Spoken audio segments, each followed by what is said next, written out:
927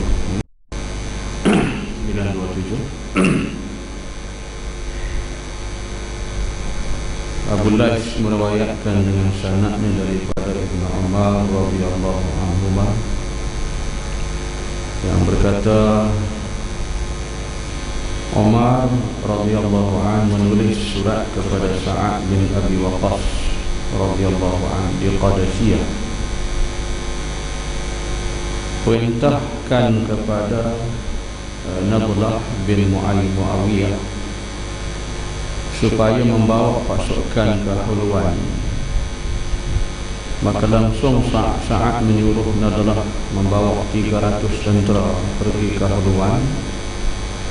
Maka sesampainya di sana ia dapat merebut kota itu sehingga mendapat banyak ghanimah dan tawanan, harta-harta rampasan dan juga tawanan, sehingga sampai di daratan di tepi bukit. Maka Nadlah azan untuk sembahyang, dan ketika ia mengucapkan Allahu Akbar, Allahu Akbar, tiba-tiba ada satu suara daripada bukit berkata, engkau telah mengagungkan yang maha besar, wahai Nadlah.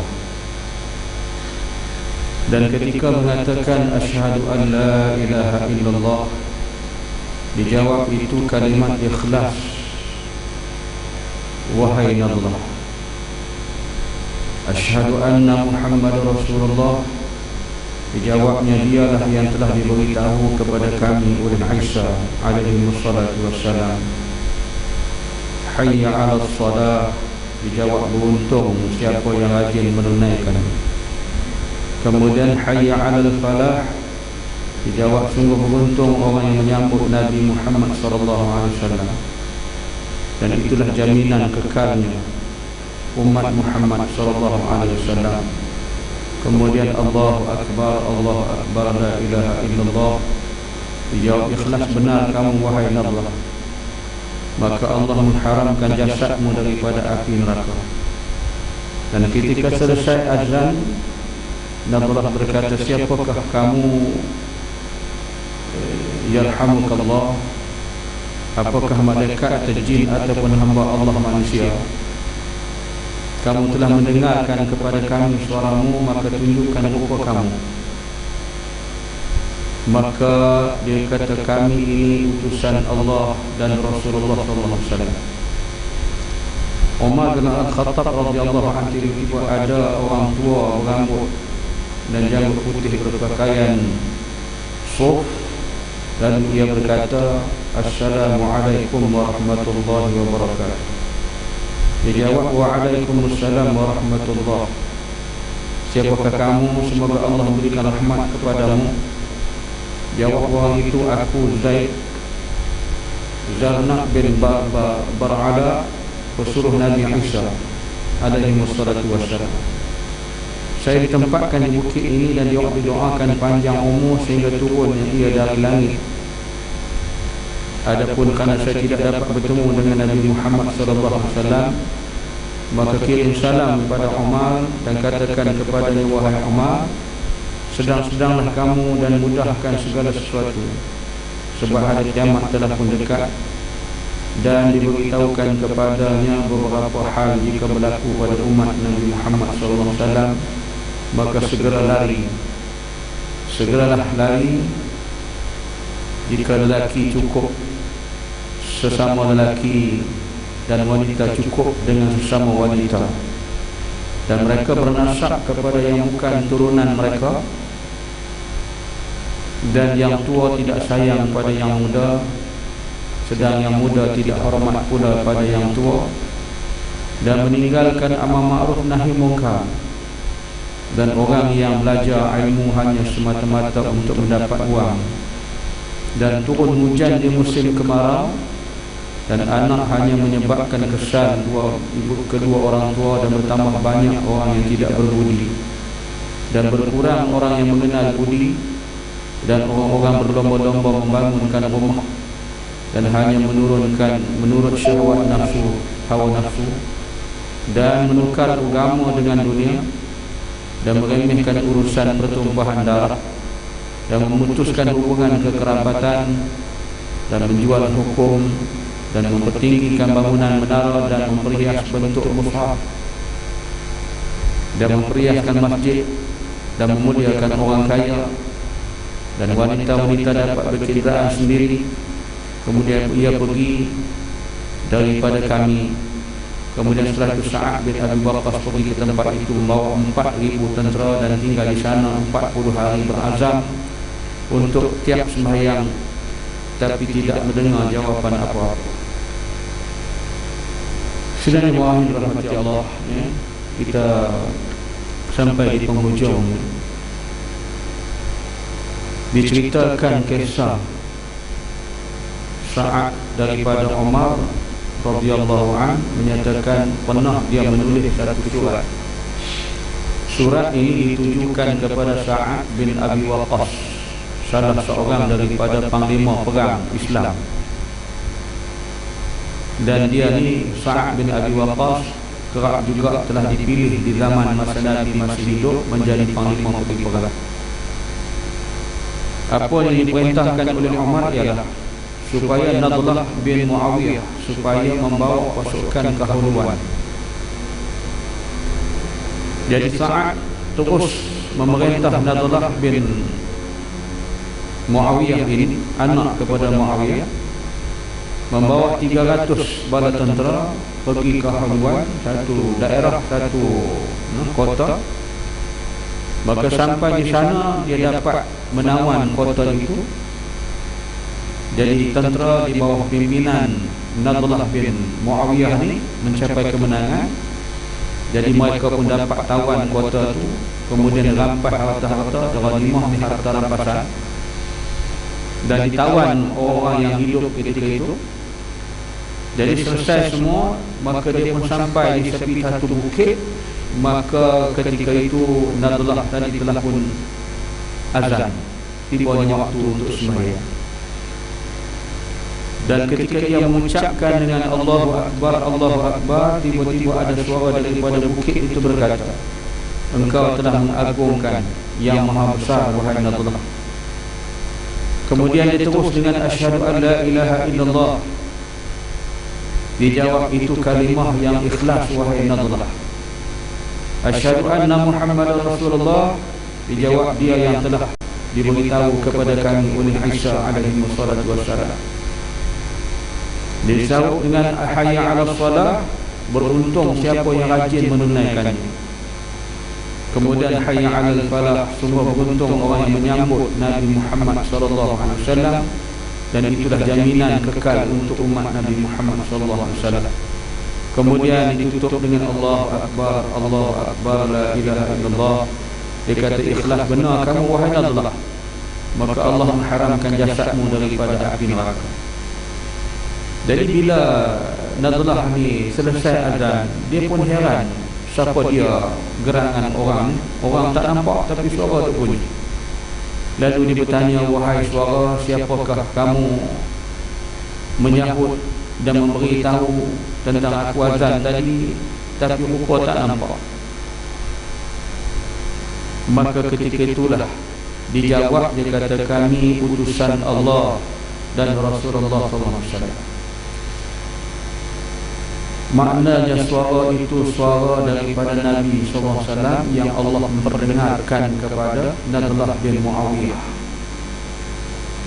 Apa yang nak dicerita pada kita ni tuan-tuan ialah muka bumi Allah ini akan kedengaran azan bila masuk waktu-waktu yang telah ditetapkan.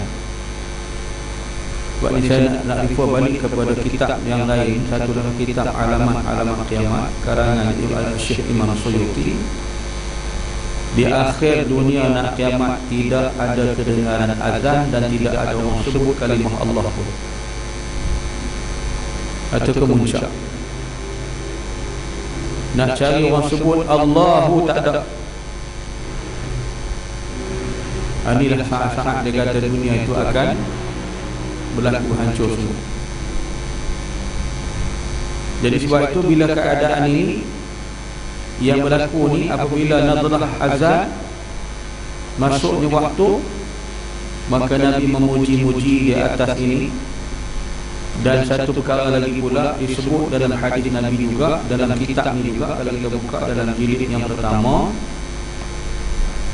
di antara orang yang mendapat kasih sayang Allah dan mendapat keselamatan di dunia dan di akhirat, lebih-lebih lagi di akhirat, ialah orang yang paling mulia di kalangan hamba Allah juga adalah tukang bang, muazzin. Muazzin ni orang diiktiraf dia sebagai orang yang mulia. Oleh kerana sehari semalam tu kita tiap-tiap waktu kita sebut kalimah tauhid, azan sebut kalimah ni, kalimah mentauhidkan Allah. Jadi sebab tu orang yang jadi tukang bang ni, muazzin, kita kata Bilal. Bilal tu Bilal nama orang, tukang bang dalam sebenarnya muazzin. Dia adalah makhluk ataupun hamba Allah yang cukup mulia. Jika sekiranya dia menunaikan dalam perkara ini dengan keikhlasan kepada Allah, bukan nak mencari nama, bukan nak memperdengarkan suara kita yang sedap dengan apa berlagu, tak. Tapi keikhlasan, ikhlasnya kamu menyebut nama Allah, menyeru manusia dan mengingatkan manusia untuk mendirikan salat, maka inilah di antara manusia yang mulia di kalangan hamba Allah yang bakal menjadi penghuni syurga Allah Subhanahu wa taala. Tapi dengan ikhlas. Bukan kita kerana dengan buat tu dengan kerana nama, nak mencari kemegahan, kemasyhuran, bukan. Ini boleh refer balik dalam jilid yang pertama, di antara kemuliaan orang-orang yang disebut dalam hadis Nabi. Jadi Nabiullah bila di azan dijawab begitu, maka dia pun heran, suara dengar tapi rupa tak nampak. Ditanyalah, siapalah gerangan kamu? Jin ke manusia ke malaikat ke? Maka dijawab balik, dia kata, aku adalah Rasul utusan Allah, iaitu Rasulullah sallallahu alaihi wasallam. Jadi Nabi menjawab seruan itu. Nabi berbangga sebab apa? Nabiullah selaku ketua panglima perang, kemudian bila sampai waktu mengajak manusia mendirikan salat dan mencapai kemenangan di atas kehendak Allah, panglima Islam membawa barisan tenteranya mencapai kemenangan, maka itulah dipuji dan disanjung. Maka Nabi menjawab seruan itu kepada Nabiullah bin Muawiyah. Jadi inilah tuan-tuan, nak mencerita kepada kita ni di antara juga yang menjadi kemuliaan umat Nabi Muhammad sallallahu alaihi wasallam. Jadi umat Nabi Muhammad ini, kalau kita tengok dalam jilid ni, jilid yang kedua, yang menceritakan tentang kemuliaan Nabi Muhammad, maka setiap kali dalam kita solat, maka solat itu juga ada kemuliaan. Daripada rakaat yang pertama sampai rakaat yang keempat, kalau sembahyang zuhur, begitu juga sembahyang subuh, sembahyang asar, tiap-tiap solat itu ada kemuliaan Allah Taala bagi. Sehingga kan kata Nabi Musa, jika aku dihidupkan balik duduk di zaman Nabi Muhammad, aku mau, sebab mendapat kemuliaan yang mana tak dapat kepada umat yang sebelum ini. Itu kita tuan-tuan, sembahyang kita subuh, sembahyang zuhur sampai habis manusia, tiap-tiap solat tu ada kemuliaan yang Allah Taala bagi. Tapi apa kan daya, ramai manusia yang nak kata apa, jahil, tak erti, tak faham. Masih ramai orang yang tak sembahyang, cakap mengaku Islam tapi tidak mendirikan solat. Padahal itulah kalau kita tengok dalam ada kemuliaan dia. Bukan dekat satu waktu, tiap-tiap rakaat yang kita sujud, rokok, sujud kepada Allah itu sampai selesai, ada kelebihan Allah Taala bagi. Tidak ada kepada umat yang lain, hanya umat Nabi Muhammad. Jadi itulah sampai Nabi Musa kata, jika aku dihidupkan balik boleh duduk zaman Nabi Muhammad, aku nak. Sebab kemuliaan itu tidak ada kepada umat yang sebelum itu. Jadi inilah tuan-tuan, yang kita bumi masih lagi berkemandang kedengaran azan, masih lagi semua. Dan tak salah ingatan tadi juga ada disebut dalam kitab Alamah-Alamah Kiamat. Dia kata setiap kali azan berkumandang, maka lubang yang digali ataupun tembok yang sedang dikorek oleh Ya'juj wa Ma'juj ini, dia tertutup semula. Jadi dia korek-korek, bila kedengaran azan maka ditutup, tertutup benda. Allah tutup balik. I think kita baca dalam bab yang telah lalu, dia kata dia korek-korek, kata pemimpin dia, tunggulah besok pula sambung. Mari tengok dah bertemu balik kan. Dah nampak dah, hampir-hampir dah nampak muka cahaya matahari. Tiba-tiba dia berhenti, dia kata esok sambung. Mari tutup balik.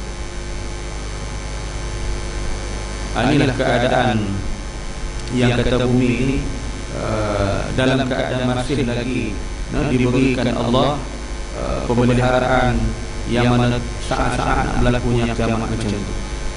Tapi bila sampai ke peringkat satu hari nanti itulah tidak ada lagi orang sebut kalimah Allah, azan pun tak ada dah, kemudian kita pun tak boleh menentukan dah waktu sebab matahari dah terbalik ke songsang, timur ke barat, barat ke timur dah.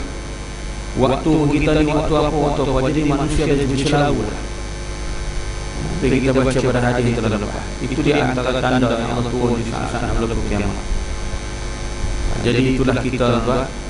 Apa yang kita boleh ambil pengajaran secara ringkasnya ialah, sementara Allah memberi kita dengan boleh lagi solat dengan keadaan waktu masih lagi kita boleh menentukan ini waktu subuh, ni waktu zuhur, ni waktu asar, maghrib, isyak sebagainya. Maknanya keadaan itu bagi boleh lagi menentukan. Sampai ringkat kita tak boleh tentu waktu esok.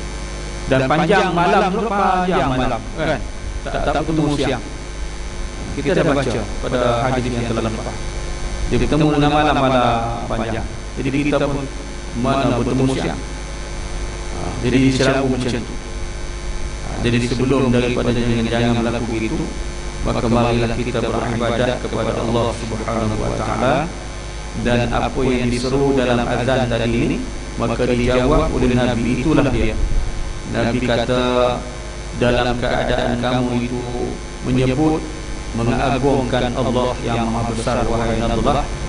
Dan ketika disebut kalimah syahadah, dia kata kamu ikhlas, itu kalimah ikhlas, kalimah syahadah, asyhadu an la ilaha illallah, kalimah syahadah, kalimah yang ikhlas. Dijawab kata Nabi. Dan bila disuruh pula dengan hayya 'alas salah, maka Nabi menjawab, itu beruntung bagi siapa yang rajin menunaikannya. Jadi kita yang sembahyang yang tak pernah tinggal ni, maka mendapat keuntungan. Hayya 'alal falah, dan beruntung orang yang menyambut Nabi Muhammad sallallahu alaihi wasallam. Jadi seruan itu dikatakan orang yang menyambut Nabi.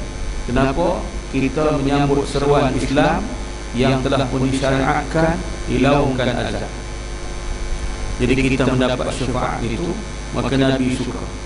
Dan jaminan itu pula kita kekal sebagai umat Nabi Muhammad sallallahu alaihi wasallam. Jadi orang yang menyambut seruan Nabi untuk mendirikan solat, mereka ni kekal menjadi umat Nabi Muhammad sallallahu alaihi wasallam. Jadi inilah tuan-tuan, dalam hal itu sampailah ditutup dengan Allahu Akbar, Allahu Akbar, la ilaha illallah. Maka dia kata, ikhlas benar kamu wahai Nabiullah, maka Allah mengharamkan jasadmu daripada api neraka. Inilah keikhlasan. Jika sekiranya kita jadi tukang bank, ikhlas kita bukan kerana nak mencari sesuatu di atas dunia ini, maka kita dengan benar-benar dengan kerana Allah. Itulah kelebihan dan jaminan tukang bank, Allah memberikan dia balasan dengan syurga. Wallahu a'lam. Insyaallah kita sambung. Subhanakallahumma wa bihamdik, asyhadu an la ilaha illa anta, astaghfiruka wa atubu ilaik. Bismillahirrahmanirrahim. Innal insana lafi khusr illa alladziina aamanu wa 'amilus shalihaat wa tawassaw bil haqqi wa tawassaw bis sabr. Sadaqallahul 'azim. Assalamualaikum warahmatullahi wabarakatuh.